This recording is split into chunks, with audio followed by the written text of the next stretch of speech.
Earnings explained. We are going to present a fairly intense statistical snapshot of earnings. I think you guys, for all you data geeks out there, you're going to like this. It's a market measure sponsored by the SIBO. The SIBO will actually be traveling with us on Thursday. You're actually going to do one of the dives into the pool.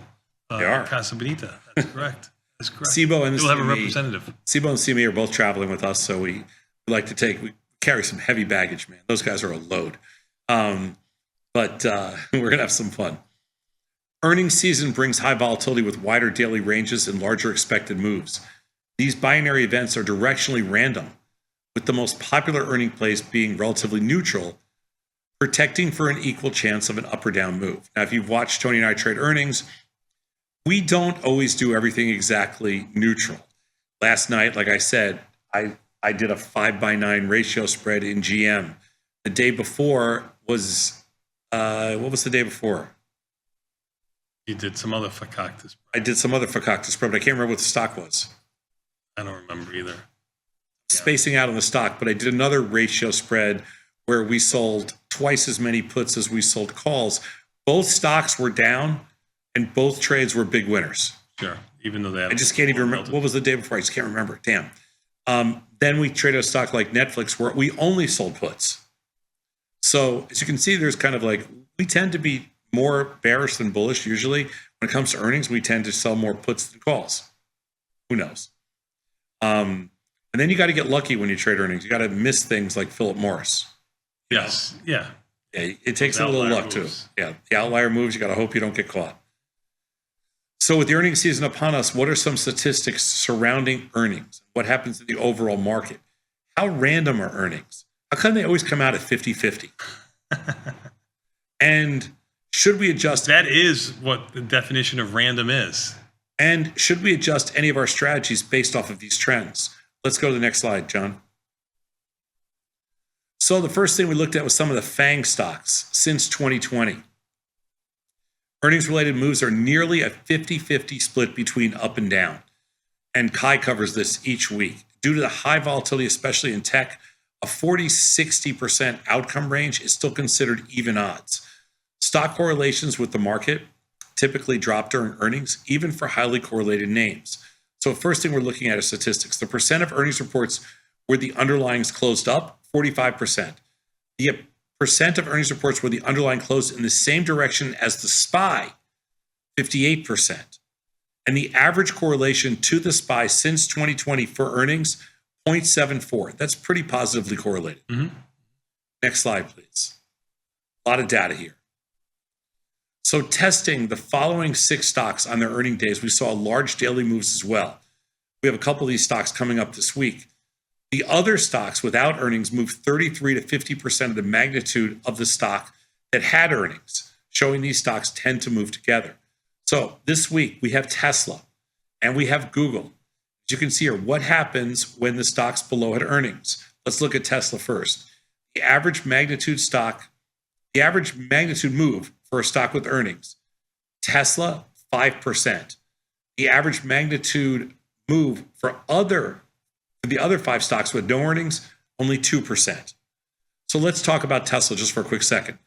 The expected, the average magnitude move for Tesla going back for the last, since 2020, so that's 5 years, that's 20 different earnings reports, is 5%. What is the expected move for Tesla? $23 with 3 days to go. So remember, we only have 2 days to go when you do this. That's $320 some odd dollars. So you're right there. You're at 6%, right? It's a $320 stock. So you're at 6 or 7%.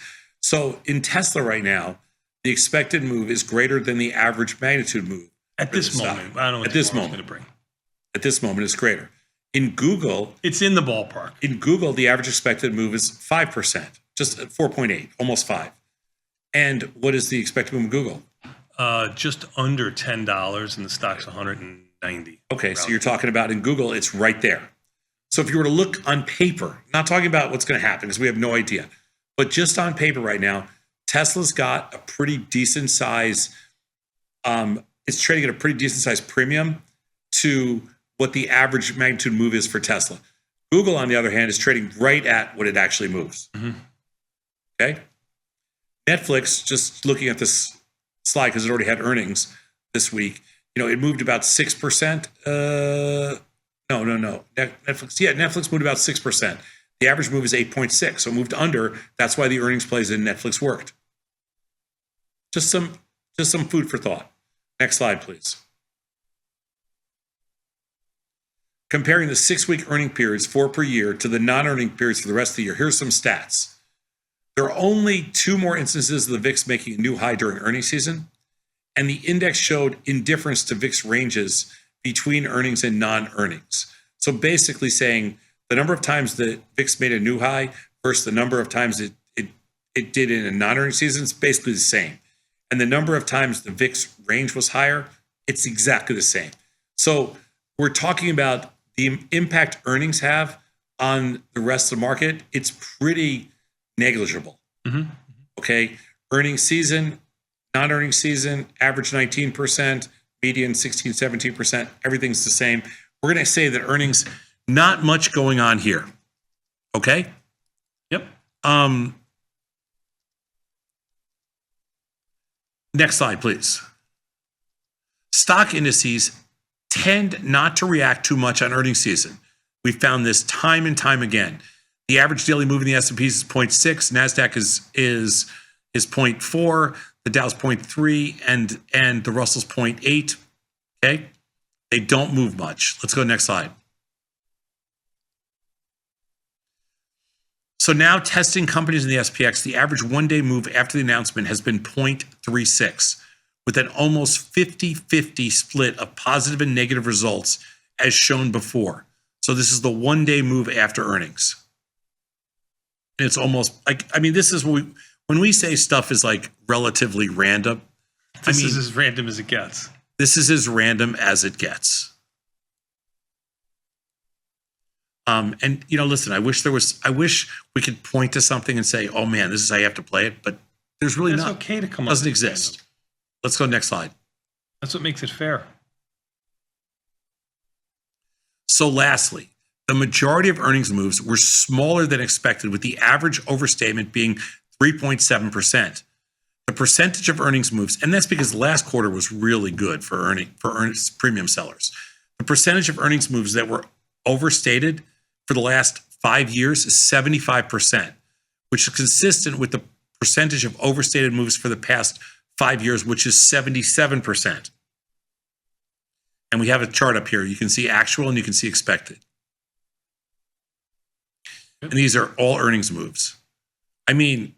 Listen. This is why we look at some premium I know, earnings, but when it goes wrong, it usually goes wrong by a big amount. That's why you said previously you got to avoid those stocks, and there's no way to know ahead of time. Occasionally I read an article like in Barron's or the Wall Street Journal or something, and they'll be like, well, Goldman Sachs recommends buying a strangle or a straddle on this earnings play, looking for an outsized move. And they're just throwing darts. They don't know jack. Because the reality is, if you saw this chart, you would never, ever do that. Like, if you want to take a shot because you think there's going to be something big happening up or down, go right ahead. But when you see the actual results over time, there's no way you would ever trade that way. You'd be out of business. Let's go to the last slide. You do anything as a one-off. During earnings, the top traded tickers had a lower correlation to the S&P 500. The top traded tickers had a lower correlation to the S&P 500. They had a roughly 50-50 up-down moves, and similar tickers without earnings moved about half as much. The only thing I've seen that moved crazy this year on earnings was when United Airlines exploded on Delta's numbers. And then on United's numbers, the stock's been down ever since. But it had a crazy move. That is really rare.